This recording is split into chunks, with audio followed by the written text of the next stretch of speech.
அப்படியே சாசை வாங்கிட்டு போங்க. எஜமான் காலடி மண்ணெடுத்து எடுக்க வந்த நண்பர்களுக்கு காளான் சமோசா மெயின் கான்செப்ட். சாஸ் வாங்கிக்கங்க சார்.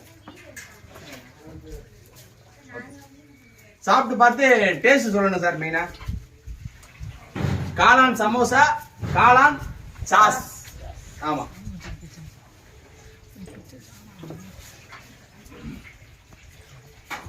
ஒரு 10 பேர் கொண்டு வா. பிளேட் குடியா. காளான் சமோசா, காளான் சாஸ். சாப்பிட்டு பார்த்துட்டு ஃபீட்பேக் சொல்லுங்க எப்படி இருக்கு. ஆமா, நல்லா இருந்தாலும் சொல்லுங்க.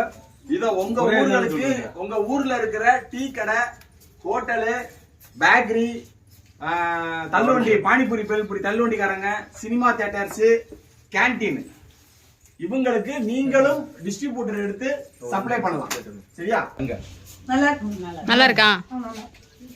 எப்பவும் சாப்பிட்ற நார்மல் சமோசாவுக்கு இதுக்கு என்ன வித்தியாசம் இருக்கு?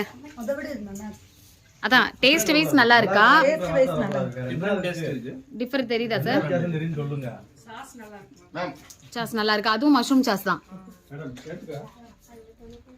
மஷ்ரூம் தெரியுதா அதுல? நீங்களே பறிச்சு நீங்களே வந்து சமோசா இப்ப மேக் பண்ணி சாப்பிடுற மாதிரி.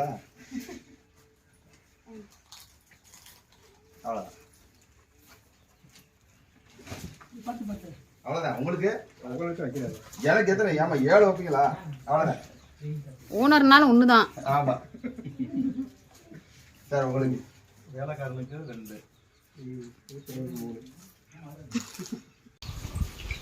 சோ இங்க வந்திருக்கிற காளான் பயிற்சிக்கு ட்ரைனிங் எடுத்து வந்த நண்பர்களுக்கு சொல்றேன். வேற யாரும் சமோசா சொல்லுங்க. உங்க ஊர்ல இருக்கிற டீ கடை, பேக்கரி, ஹோட்டலு, பானிபூரி, பேல்பூரி தள்ளுவண்டி கடைக்காரவங்க, சினிமா தியேட்டர், கேண்டீன், ஜென்ஸுக்கு மட்டும் ஒயின் ஷாப், அவங்க இந்த மாதிரியான இடங்கள்ல போய் காளான் சமோசா, காளான் சாஸ், இது போக ஒரு 2 காளான் சமோசா உடைச்சு போட்டு பானிபூரிக்கு ஊத்துறாங்களா ரசம், அந்த ரசத்தை ஊத்தி கொடுத்தீங்கன்னா, ஊத்தி ஒரு பேட்டு கொடுத்தீங்கன்னா அதான் காளான் மசால் பூரி. சோ காளான் சமோசா, காளான் மசால் பூரி. இது ஒரு பிளேட் வந்து 30 ரூபாய் கொடுக்கலாம். 2 சோமாஸ் வச்சு சாஸ் ஊத்தி கொடுத்தீங்கன்னா 30 ரூபாய். இதோட அடக்க விலை எவ்வளவு அப்படின்றத நேர்ல வந்து எனக்கு ஒன்னும் போன் பண்ணிக்கலுங்க. இதற்குண்டான எந்த மாதிரியான இடங்கள்ல எப்படி எல்லாம் பேசணும் அப்படின்றதுக்கு உண்டான கான்செப்ட் உங்களுக்கு சொல்லித்தரேன். தனிப்பட்ட முறையில இதை டீலர்ஷிப் எடுத்து சொல்லி பண்ணித்தரேன். இது போக உங்களுக்கு வந்து அதாவது கொஞ்சம் இந்த கூச்சப்படுறது, வெக்கப்படுறது, பயப்படுறது அந்த மாதிரியான ஒரு கான்செப்ட்ல 4 பேரை வச்சு வேலை வாங்கணும்னு நினைச்சீங்கன்னா இந்த மாதிரி ஸ்டாலை ஃபோக்கஸ் பண்ணுங்க.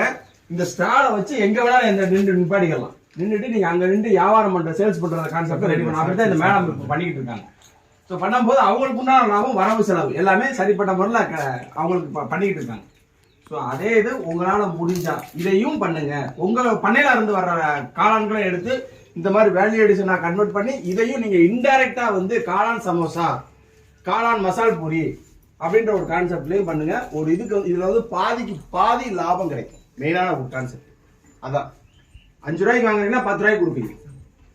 ஒவ்வொரு கடைகளுக்கும் இப்ப நீங்க போய் ஒரு டீ கடைக்கு போய் ஒரு வாங்குறீங்க அப்படின்னா அந்த டீ கடையில வந்து இந்த போர்டை வந்து ஃப்ரீயா கொடுத்துருங்க, கட்டி தொங்க விட்டுருங்க, ரொட்டேட் ஆகிக்கிட்டே இருக்கும். ஸோ அந்த டீ கடையில வந்து எவ்வளவு இந்த காளான் சமோசா கிடைக்கும் அப்படின்னு வர்ற பொதுமக்களுக்கு தெரிஞ்சிருச்சு அப்படின்னாலே இன்டைரக்டான மார்க்கெட்டிங் அவங்க நடக்கும்போது நம்மளுக்கு அதிகமான காளான் சமோசா ஆர்டர் வெளியில போகும். இது வந்து கல்யாண ஆர்டருக்கும் மொத்தமா எடுத்து பண்றதா இருந்தாலும் பண்ணுங்க. எல்லாத்துக்கும் மிஷினரிஸ் இருக்கு. காளான் சமோசா பண்றதுக்கு மிஷினரிஸ் வாங்கி வச்சிருக்கோம். ஸோ ஒரு கடைக்கு போய் நீங்க வந்து சாம்பிள் கொடுக்கணும் அப்படின்னா இந்த மாதிரி அழகா ஒரு பாக்ஸ் போட்டு அந்த பாக்ஸ்ல உங்களுடைய விளம்பரம் இருக்கும். சரிங்களா? அந்த விளம்பரம் இருந்துச்சு அப்படின்னா அதை பார்த்துட்டு அவங்களுடைய அந்த பொருளை பார்த்து அந்த ப்ரெசன்டேஷனை பார்த்தாலே அவங்களுக்கு ஒரு ஐடியா கிடைக்கும். ஸோ ஆர்டர் கொடுக்கணும்னு ஒரு ஆசை அவங்களுக்கு வந்து. ஸோ ஸ்டெப் பை ஸ்டெப்பாக ஃபாலோ பண்ணீங்கன்னா இதுலையும் ஒரு நாளைக்கு 2000 ரூபாயிலிருந்து 3000 ரூபாய் வரைக்கும் சம்பாதிக்கிறதுக்கு உண்டான வழிமுறைகள் காளான் சமோசால இருக்கு. ஸோ இதையும் ஃபோக்கஸ் பண்ணுங்க. வேல்யூ அடிஷன் தான் நல்லா ஃபோக்கஸ் பண்ணுங்க. நம்ம உற்பத்தி பண்ற காளானை நம்மளே அழிச்சா நம்மளே காசு. விதைத்தவனே விளை வைக்கணும். விளை வைத்தால்தான் நம்ம வின் பண்ண முடியும். காளானை பொறுத்த வரைக்கும் நம்மளே உற்பத்தி பண்றோம், நம்மளே சேல்ஸ், டைரக்ட் சேல்ஸ் பண்றோம். அதை விட வேல்யூ அடிஷன் பண்ணி 200 ரூபா காளான 400 ரூபாய்க்கு விற்கிறது வழிமுறைகள் என்னமோ அதுதான் இந்த வேல்யூ அடிஷன் கான்செப்ட். ஸோ இதுலயும் ஃபோக்கஸ் பண்ணுங்க. இது போக காளான் ஊறுகாய், காளான் ஜாமு, காளான் சாஸு, காளான் அப்பளம், காளான் வடகம், காளான் உப்பு கண்டம் எல்லாத்துலயும் காளான் காளான் காளான்னு வேல்யூ அடிஷன்ல கன்வெர்ட் பண்ணீங்கன்னா நீங்க 100 ரூபா பொருளை 500 ரூபாய்க்கு வியாபாரம் பண்றதுக்கு உண்டான வழிமுறைகள் இதெல்லாம் ஆரம்பிக்கும். சரிங்களா? காளான் சமோசா எப்படி இருந்துச்சு? சாப்பிட்டு பாத்தீங்களே, எப்படி இருந்துச்சு? சூப்பர். அதுல ஏதாவது மாற்றங்கள், உப்பு காரம் கூட குறைவு எல்லாம் கரெக்டா இருந்துச்சு. அந்த பெருமையெல்லாம் வந்து நம்ம மேடத்துக்கு தான் சேரும். ஏன்னா அவங்க வந்து 30 வருஷம் அனுபவம். ஸோ அவங்களுக்கு வந்து ஒரு தேங்க் பண்ணிடுவோம். ஸோ அவங்களுடைய ரெசிபி தான் இது. இந்த ரெசிபி அவங்க உங்களுக்கு சொல்லி கொடுக்கறதுக்கும் ரெடியா இருக்காங்க. நீங்க உங்க மாடல் நீங்க இருந்து பண்ணீங்கன்னாலும் உங்களுக்கு ட்ரெயின் பண்றதுக்கும் அவங்க ரெடியா இருக்காங்க. ஸோ எங்களை தயவு செய்து பயன்படுத்தி கொள்ளணும். சரிங்களா? தேங்க்யூ.